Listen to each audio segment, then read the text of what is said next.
नगरपालिकांचा निकाल 21 तारखेला लागणार आहे, पण तोपर्यंत ज्या ठिकाणी ईव्हीएम मशीन्स ठेवण्यात आले आहेत तिथे अगदी कडेकोट सुरक्षा आणि सीसीटीव्हीची नजर आहे।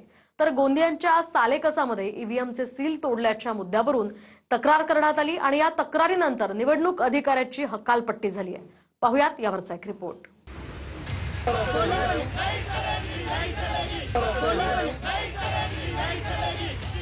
गोंदियाच्या सालेकसामध्ये मतदानानंतर ईव्हीएमचं सील तोडल्याचा आरोप झाला।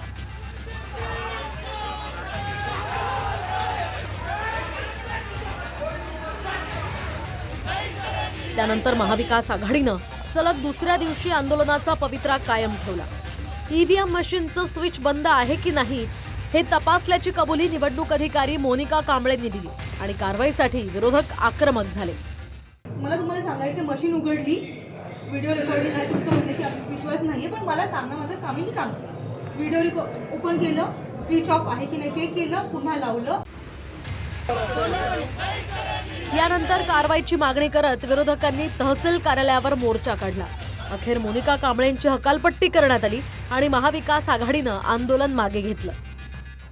आदरणीय मोनिका कांबळे यांनी जे रिटर्निंग ऑफिसर RO 17 बूथवर होते त्यांना सूचना केल्या। त्यांनी सांगितलंय की आम्ही बंद केलेला आहे स्विच, पण तरीसुद्धा न म्हणता मला बघायचं आहे हे म्हणून या सगळ्या निर्वाचन आपले जे रिटर्निंग ऑफिसर आहेत यांच्याद्वारा टेबलवर घेतलेल्या पेट्यांचे सील तोडून ते पुन्हा तपासून पुन्हा त्यांनी ते डुप्लिकेट सील केलेला आहे आणि तशाच पेट्या स्ट्रॉंग रूममध्ये ठेवलेल्या आहेत।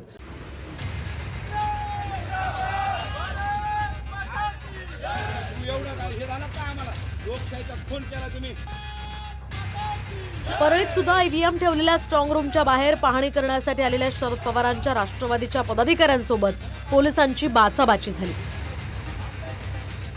आणि आता स्ट्रॉंग रूमच्या बाहेर सीसीटीव्हीचं फुटेज उपलब्ध करून देण्यात आलं असून पदाधिकारी पहारा देत आहेत। मतदानानंतर परळीतल्या ईव्हीएम मशीन नगर परिषदेच्या इमारतीत ठेवण्यात आल्या आहेत। मात्र आयडी कार्ड्स घेऊन आल्यावर सुद्धा पोलिसांनी प्रवेश नाकारला असा आरोप शरद पवारांच्या राष्ट्रवादीच्या नगराध्यक्षाच्या उमेदवार संध्या देशमुख यांच्या पतीनं केला। आणि आम्ही ज्यावेळेस इथं बसलो तर पोलिसांनी आले आणि तुम्ही बाहेर जा म्हणले, तुम्हाला आयडेंटिटी शिवाय जमत नाही। आम्ही हे आयडेंटिटी दाखवलं तर त्या आयडेंटिटी चालणार नाही म्हणले, म्हणून आम्हाला रात्री 1 वाजेपर्यंत बाहेर टाकलं। हे म्हणले हे फक्त इलेक्शन पुरतं 1 दिवसासाठी आहे आणि मी म्हणलं मग आम्ही रितसर तुम्हाला दिलं आहे, रातकर साहेबांना आम्हाला सगळी व्यवस्था करून दिली इथं आणि गाद्या हे आणायच्या आम्हाला परवानगी दिली नाही म्हणून आम्हाला बी बाहेर केलं आणि गाद्या बी नाही येऊ दिल्या। प्रत्येकजण कुणावर भरोसा नसते, आम्हाला प्रशासनावर भरोसा नाही। आम्हाला 24 तास आम्हाला पाहायचं आहे, आम्हाला 24 तासाची परवानगी, आम्ही इथं बसणार आहोत। इकडे सांगलीच्या आष्टामध्ये सुद्धा स्ट्रॉंग रूम बाहेर महाविकास आघाडीच्या कार्यकर्त्यांनी ठिय्या आंदोलन केलं होतं। 2000हून अधिक मतदानाची आकडेवारी वाढल्याचा आरोप विरोधकांनी केला। त्यानंतर आता आष्टामध्ये दंगल नियंत्रण पथक तैनात करण्यात आलं। सांगली जिल्ह्यात 8 ठिकाणी स्ट्रॉंग रूमच्या बाहेर 250हून अधिक पोलिसांचा फौजफाटा तैनात करण्यात आला। सांगलीसह सोलापूरमध्ये स्ट्रॉंग रूमच्या बाहेर 24 तास पोलिसांची सुरक्षा आहे। पुण्यातील भोर नगर परिषदेची निवडणूक पार पडल्यानंतर ईव्हीएमच्या स्ट्रॉंग रूम बाहेर खडा पहारा आहे।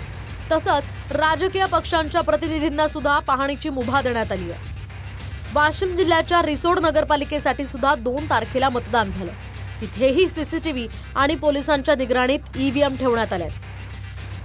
तर 2 तारखेला मतदान झालं आणि 3 तारखेलाच मतमोजणी होणार होती, पण 21 तारखेपर्यंत निकाल पुढे ढकलण्यात आले। तर सरकारला ईव्हीएम मध्ये गडबड करून निकाल फिरवायचे आहेत, त्यामुळेच मतमोजणी पुढे ढकलल्याचा आरोप वडेट्टीवारांनी केला। मतदारांना एवढा पैशाचा वापर का केला याचा अर्थ आहे की तुम्हाला मतं मिळत नाही आहे म्हणून तुम्ही हे 20 दिवस लांबणीवर टाकलं।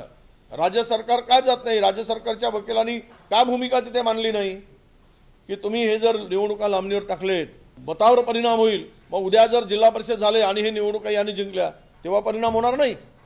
हे पळवाट आहे आणि सरकारने बाजू का मांडली नाही तर त्यांना ईव्हीएम मध्ये गडबड करायची आहे, निकाल फिरवायचे आहेत, म्हणूनच त्यांनी 20 दिवसाचा कालावधी घेतलेला आहे। स्ट्रॉंग या शब्दाचीच अलर्जी आहे, कारण ते वीक झालेले आहेत। मोठ्या मनाने आज देवेंद्रजींनी सांगितलं की सगळ्यांनी 2-2 प्रतिनिधी राहावेत।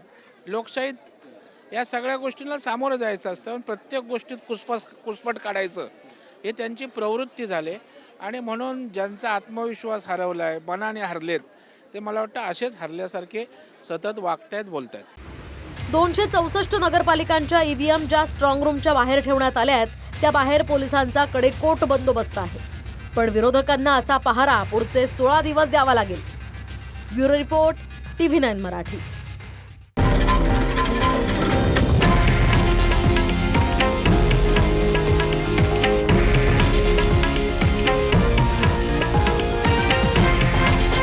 हे आहे देशातील नंबर 1 न्यूज नेटवर्क आणि आपण पाहत आहात TV9 मराठी, एकमेव.